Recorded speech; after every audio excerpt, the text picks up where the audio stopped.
and I'm from Intercultural Youth Exchange. You might not have heard of us, we're quite a small charity, so we are happy to be here today to tell you more about us. ICYE UK, or Intercultural Youth Exchange, essentially is an international federation of charities which exists throughout Latin America, Africa and Asia. It's the exchange of people and skills to work on voluntary projects, both overseas and in the UK as well. ICYE as a federation was established in 1949 between Germany and the USA.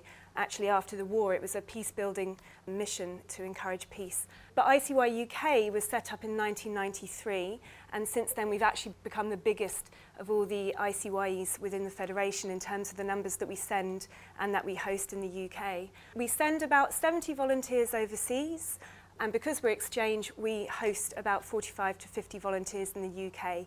So in essence, if we send somebody to Bolivia, for example, we also receive a Bolivian volunteer here in the UK. The placements that we offer for volunteers to travel overseas in Latin America, Africa and Asia to 12 months. But as we're an ethical volunteering organisation, we really aim to encourage volunteers to volunteer for as long as possible in order to encourage sustainability within the projects. So these are some of the countries that we work in. You can't quite see, but I've brought some information with me. The green booklet will show you exactly which countries we work in. We also work in Europe as well. We offer fully funded placements in Europe for those who are unable to fundraise. ICYE UK, we've actually gained United Nations Peace Messenger status. We're not entirely sure what that means, but we're happy to have it nonetheless. I think it essentially means that through promoting peace overseas, we're all about, promoting peace that way. We also are supported by Tourism Concern. Do you guys know about Tourism Concern? I would strongly recommend checking out their website. I imagine it's tourismconcern.org. They essentially fight exploitation in tourism and volunteering organisations.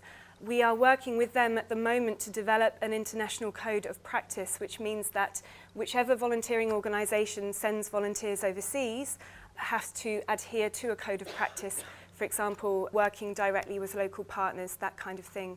So we're proud that Tourism Concern have taken our work on board, and also I believe they're working with VSO, so we're really proud of that. This is a little bit about why we're different. As I mentioned, we're a unique cultural exchange. So some of the money which volunteers fundraise to go overseas actually stays in the UK for us to support the volunteer that comes here from that country.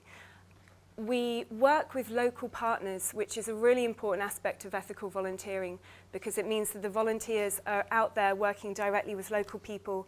They're not going to be hosted by a British person on the ground who doesn't know much about the country or the area.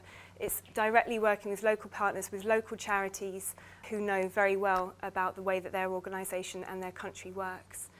We offer full and personal support, so this is really important. As a small charity, we have the photos of all of our volunteers on the world map, and we're always in contact with them while they're overseas, making sure that they are okay, that they feel fully supported. And we also offer comprehensive training. This varies from, it starts with the pre-departure training. Before they leave the UK, volunteers receive 3 days of pre-departure training. In fact, a lot of our training is based on the Hofstede that you were talking about earlier, his way of thinking in terms of cultural exchange. We also cover things like conflict resolution, intercultural awareness, prejudice and stereotypes, so it's a really full-on 3 days. At the top there you can see the most recent pre-departure training camp, which had 35 volunteers before they started their long-term placements overseas. The training doesn't stop there. At the arrival camp, which is anything between 5 to 10 days, depending on the country, you'll receive extensive training about the country, the do's and don'ts, health and safety, the real basic things that you definitely need to know about.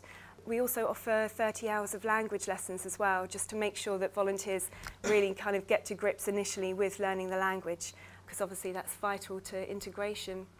We have an all-inclusive pricing system, so unlike a lot of charities, what you see is what you get with us. There are no hidden extras, and we're very transparent with our costs. Everything is laid out, what is included, which is practically everything: flights, accommodation, food, visas, transport, pocket money. So you've no need to worry about when you're overseas about how much extra you have to take with you. And at the moment, because we strongly believe in the value of volunteering, we also have set up a bursary scheme. I did put some paper out about this. Essentially, we're able to offer £750 off the cost of a short-term placement and £1,500 off the cost of a long-term placement. We have an application process for this. We have several deadlines throughout the year, and you'll find more information about that on the bit of paper. So who are our volunteers? It is hugely varied, but the average age is 25 years old. We do recruit those over 18 and onwards. I think the eldest we've sent is 68, so it's hugely varied. We mainly tend to recruit graduates or career gappers, so those who are looking for additional skills before they start their career, or those who want a bit of a break and want to take a direction somewhere else. Those who are looking to gain experience for their future career in international development, social work, healthcare, that kind of thing.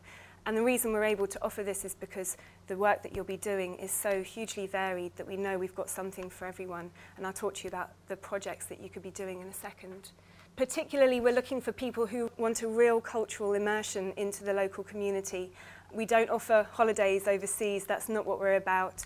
We offer a true cultural experience, living with a host family, learning the language, starting with the language lessons, and then continuing through working with the local charity that you'll be volunteering with overseas. We're mainly also looking for people who are flexible and adaptable. We can't guarantee what your timetable will be before you go out. It's important for people to know that before they go out overseas, because we don't know how the projects work on a day-to-day basis necessarily in terms of what volunteers do. So volunteers need to be flexible and adaptable. And also this is really good because it takes into account what your skills are. So you can come work for a charity, say initially to the project manager what your skills and experience are, and then the timetable will be worked out from that.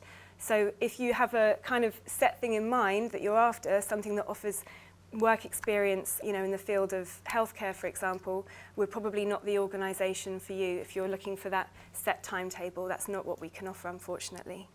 As I said, we're a true cultural exchange, so you'll be meeting volunteers from all over the Federation, from Honduras, to name but a few: Honduras, Bolivia, Ghana, Nigeria.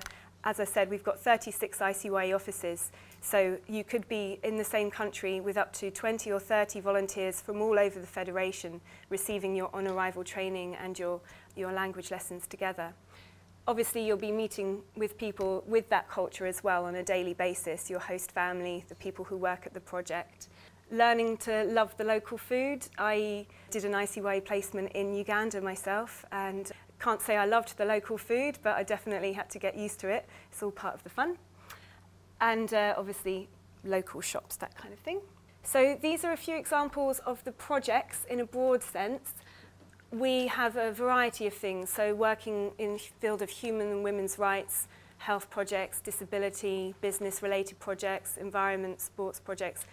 It's hugely varied, and the way that it works is that you're able to submit your application along with your top 3 projects for that particular country that you're interested in, and your application gets sent directly to those projects. So it's the projects themselves that say if they can host you or not as a volunteer. I just want to give a quick few examples of what volunteers have done in the past. Alistair went to Bolivia for 12 months. He was a graduate, he was fluent in Spanish, he wanted to work for a human rights organisation. He in fact ended up doing 2 projects. One was Water for People, which involved going out into local communities. He was a plumber, so he was able to pass on essential plumbing skills, water hygiene, sanitation, that kind of thing. But he also worked for ICYE, and I can never remember the Spanish name, so I never say it. And that involved visiting people who'd been victims of torture. As he was fluent in Spanish, he was able to translate what had happened to them, their testimonies, into English for the reports for that organisation. Sarah, on the other hand, had no Spanish skills. She worked with an organisation called Fundación Renacer in Cartagena in Colombia, and she decided that she wanted to do an MA in sustainability and development as a result of what she had experienced in Colombia. So it can really project you into one sense, one direction or another. And finally, even those on a shorter term placement can also have an amazing effect on a project. Scott is kind of worried at first. When he came in for his interview, he said, "Will there be a McDonald's in Ghana?" And we thought, oh my God, we're not sure we should send you. However, we did, and he in fact did some additional fundraising when he was in Ghana and built 2 new classrooms for about 300 kids. So, you know, the effect that you can have is fantastic if you put your mind to it. Why is volunteering so useful? You'll have an incredible awareness of development issues. It will look fantastic on a CV, incredible fundraising skills. And just a brief bit about volunteering as ICYE, what else can we offer? You can represent us on seminars in the UK and abroad. You can befriend our international volunteers in the UK. And just more importantly, we give extensive support with fundraising. So if you need it, we can tell you how to go about doing that. As well as applying for the bursary, we'll give you a list of trusts and foundations that you can apply to as well. And I believe last year we had about £5,000 through donations from trusts. So we know we're on the right track with that. And just very, very quickly, if you'd like to come along to an information day, we've got 2 information days coming up, February the 19th and March the 19th. They're free to attend. They're held in our office in North London. You'll be able to listen to a returned volunteer to find out more about volunteering through our charity. Thank you.